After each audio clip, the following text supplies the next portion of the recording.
Michigan is such an amazing state, surrounded by fresh water, gorgeous beaches, cultural gems, and a whole lot of bizarre stories. Lucky for us, there is a new guidebook that will teach us about some of the stories, the people, the places, and history that make the Mitten so fantastic. It is called Secret Michigan, a guide to the weird, wonderful, and obscure by Amy Piper. It's a brand new release. Amy is joining us this morning to tell us more about it. Amy, thanks so much for being here. Oh, thank you for having me. Let's talk about the inspiration behind this book. What made you decide you wanted to write this? Well, Reedy Press has a whole series of secret books, and I had written 100 Things to Do in Lansing, which was another book. And I was traveling with my friend Roxy and in Kansas, and she was researching Kansas, and we were having so much fun just, oh, there's some ruins, and doing a 180. So then the publisher said, what's your next book? And Secret Michigan. There it is. All right, so talk about the process of putting this all together. You say it took about a year to do. Okay. A little over a year. And well, it was a lot of research, from asking visitors and convention bureaus, please tell me your secrets, going on tours.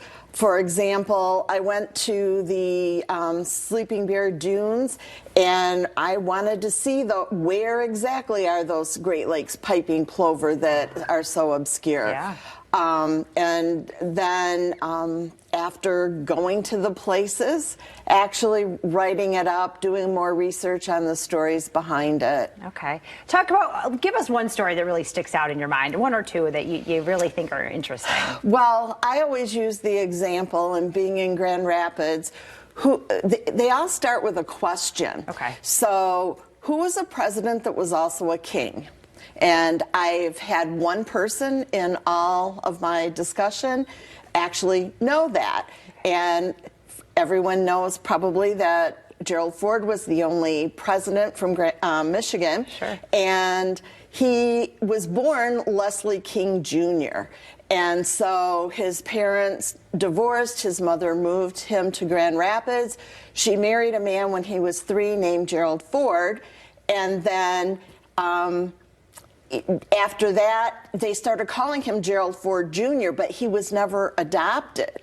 So it was not until his paternal grandparents died and he graduated Yale Law School that he legally changed his name to Gerald Ford. Wow. That is a fascinating story for sure. Yeah. And this really does run the gamut around the whole state. So you can kind of take this with you. You're going on a road trip this summer, you take it with, and is it a good one to just stop and be like, hey, let's check this out? Yes, definitely. I had a map, and I tried to do little red dots to see that I had places all over the state.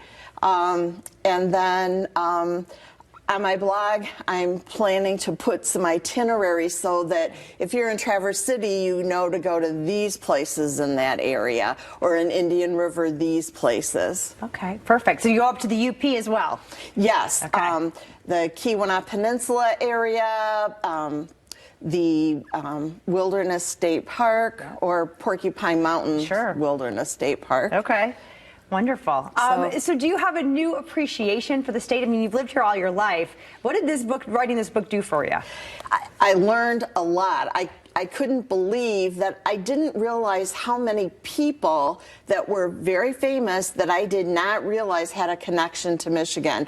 There was Kiss, there was Sojourner Truth, Thomas Edison, just all these people that you think of, oh, Edison is in New Jersey, in Menlo Park, and, you know, and hey, they have strong connections to Michigan. Yeah, go to Greenfield Village, man. I love that. And then do you have opportunities for people to learn more? I love that so much. Yeah. I have been doing on social media. There are a lot of stories that either I hadn't uncovered, or that, because I continue to research because it's super fun. Sure. And so I've been posting those on my social media platform and on my blog. Wonderful. So people can learn more there, as well as the book is out, released now. Where can people find the book? People can get it in Grand Rapids at Schuler's, Amazon, all of those places. Perfect. Your favorite local bookstore or the big ones? Yeah. All right, perfect. And if people want to follow your blog or on socials, what do they need to do there?